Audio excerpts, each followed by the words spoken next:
What does the Louvre and the Eiffel Tower and my painting have in common? Well, they're all gonna be there in a few weeks. So we're actually doing this one for someone in Paris, and it's going out directly over there. So hopefully you guys enjoy this one, and there is going to be a sister canvas along with this one as well that I'll be putting out later on in a few weeks. So that one is going to Paris as well. And welcome back to another video, guys. Thank you so much for continuing to watch this video. My name is Ernie, and I customize just about anything from branded merchandise to one-off gifts. In this channel, we've been featuring a lot of one-off pieces, hand-painted stuff that I've been doing. But just to let you know, if you check out the link in the description below, I have other things available for you in bulk. And if you cannot find it and want to get something custom branded and printed for your business with your logo on it, let me know. We do 100 pieces and up, so let me know. Yeah, so let's go ahead and continue on with this video. And for this particular project, the name on the canvas is going to be Clements, and I'm thinking about using a grayish purple tone for the background, and using pink, like a lighter pink, and a cyan color for the letters. Some people want to start painting, but they don't know if they have the skills to do it. You don't have to have the skills. That comes along with time. So what I would suggest if you are starting to paint is just get some paint and some brushes, and just get the paint on the canvas. Just do whatever. It doesn't have to be anything in particular. Just get in there and try to feel the paint and see what it does, and use different different techniques or different items to push the paint around, and just let it dry, paint over it, just continue like applying paint. Just the whole thing is just to get the exercise of actually applying the paint onto the canvas. Later on you'll figure out if you want to make that into a landscape, or if you want to use it for something else, for a graffiti style or letter or anything like that. As long as you get started, that's the only thing that counts. My favorite part about these canvases is always the beginning, because you don't really know what you're gonna put together. You can have a rough idea, but as you continue painting, it starts developing differently than what you had in your mind, and that's always something kind of scary, but at the same time, like, you're intrigued by it, like you're curious to see what's gonna come out of it. So that's always the fun part. And at this point, you're not thinking, oh, I want to put a red color here, or put an outline here, or anything like that. You're not specifically putting detail down. You just want to create some sort of background, because everything's gonna be painted on top of that anyways. So you just want to go crazy and have fun. At this stage of the painting process, what I'm doing is looking for the overall coverage of the color of the background. So in this case, it's purple, and I want to make sure it's pretty well covered, but at the same time, I also want to start texturizing a little bit more. And when I mean texturize, I mean kind of like I don't want it too smooth, if you will. I don't want like easy fading. I want paint splatters and paint drips, and try to texturize the background to make it more distressed. Since this is supposed to be a graffiti style, I want to texturize it as much as I can, and that's always the fun part. So what I'm looking forward right now to do is to make sure that the splattering, even though it's random, I want it to be balanced. So I don't want two sides of the canvas being too heavy on splatter, and I want it to actually kind of overall be balanced. So right now we're continuing with the texturizing and distressing of the background. We still haven't gotten started on the actual name itself. So right now we're gonna add this brick pattern and try to make it look more like relatable to street, I guess. In some cases you have to create your own tools. In this case, that stencil that you're looking at now, I created that using my vinyl cutter and blank stencil material that you can get off online. And simply put it, you just put that in your vinyl machine cutter and allow it to cut maybe like 3 or 4 times, and it'll cut straight through that particular plastic. You've probably seen this particular stencil in a different video, and I've made the majority of the stencils myself, only because the stencils that are online are great, but sometimes they're either too small, not the right size, the right shape, or they're just too expensive for what they're used for. So in this case, I prefer to create my own, since I do have the vinyl cutter, and I have the the sheets themselves.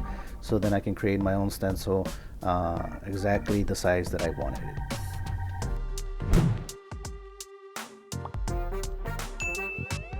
Alright, at this point all the paint is dry and I'm pretty happy with the background. So let's go ahead and put the name on the front. And you kind of want to balance out the name. You want to make sure that all the letters kind of fit.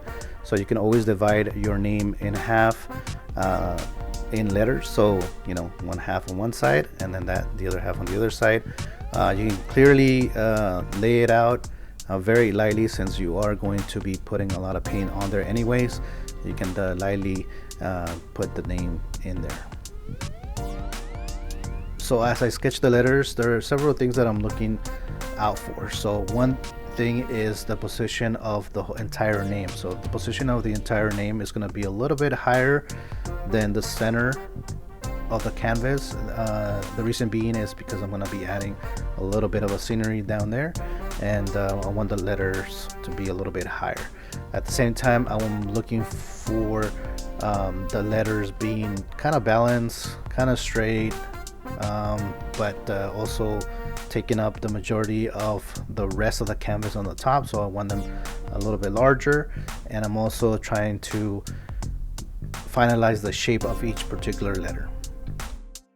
Once I'm pretty satisfied with the overall shape and letters, I can go ahead and stylize them, by stretching them out or making them a little pointier, pretty much applying the whole style of the graffiti on there on each individual letter, and then adding a little bit of a glow or a background on there. This way, whatever color I put down there, it's going to have a little bit of a white background. This way it's nice and bright. So as you can tell, I'm not really applying a lot of detail into one particular area. What I'm doing is I'm starting from the background and working my way to the foreground. I'm kind of blocking things in, trying to see where they fit, where they fall. Right now I am doing a scenery, so I'm going to put a couple of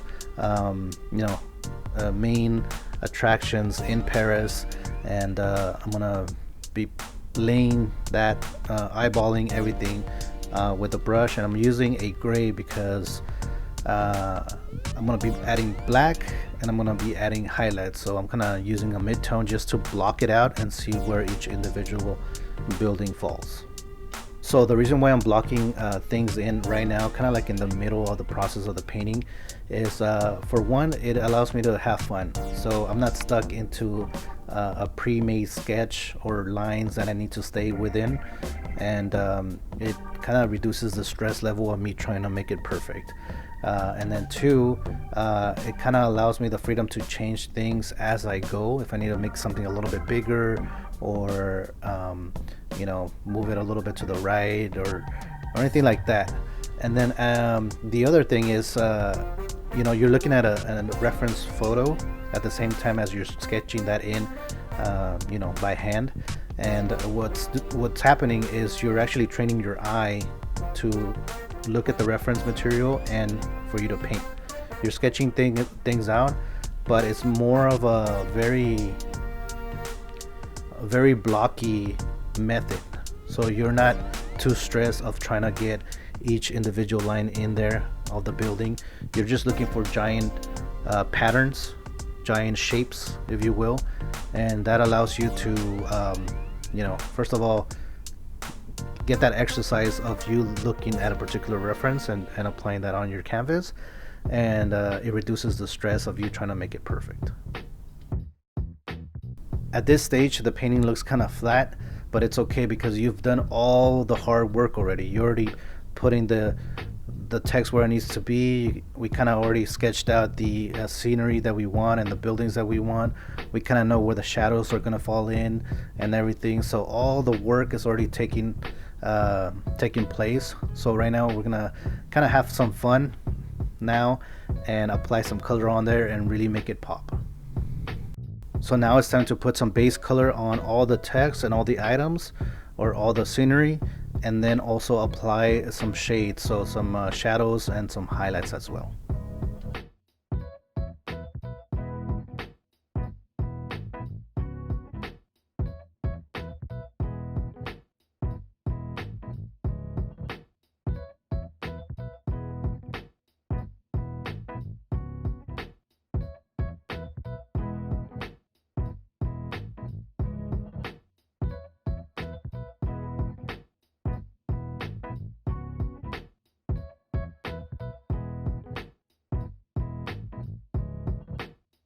So all the base color is already down.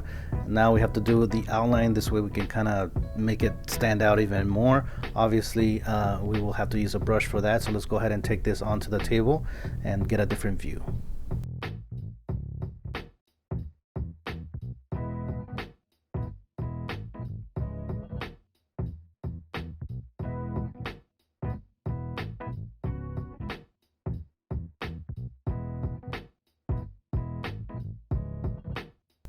While we're doing all the paint work, we're going to do the marker work as well. So we're going to put a more brighter blue all the way around the entire name. Alright, the painting is really coming together after we've added the black. It really stands out. Now we know what we're looking at, and we're gonna go even further and make it pop by taking a regular acrylic marker and adding highlights to all the text. And we're gonna come back a second time and add a secondary, I don't know what you would call it, either a shadow, I guess you would call it, in that neon green. So we're gonna put that on the bottom of the text as if it was like some sort of drop shadow. So we're pretty much to the end, guys, and right now all we gotta do is just throw a little bit of white highlights using the airbrush. This way we get a nice little glow all the way around all the text, and after that we are set to go. So let's go ahead and cue the final results and go ahead and take a look at what we've made.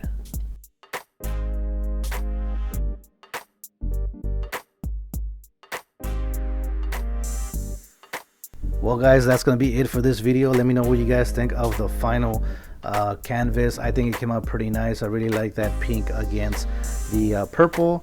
The cyan really works with both the pink and the purple, and of course a complementary color we threw in there was that neon green. Always makes it tie in together, so I really like that. Let me know what you guys think in the comments below. I'll see you guys on the next video. Take it easy for now. Bye bye.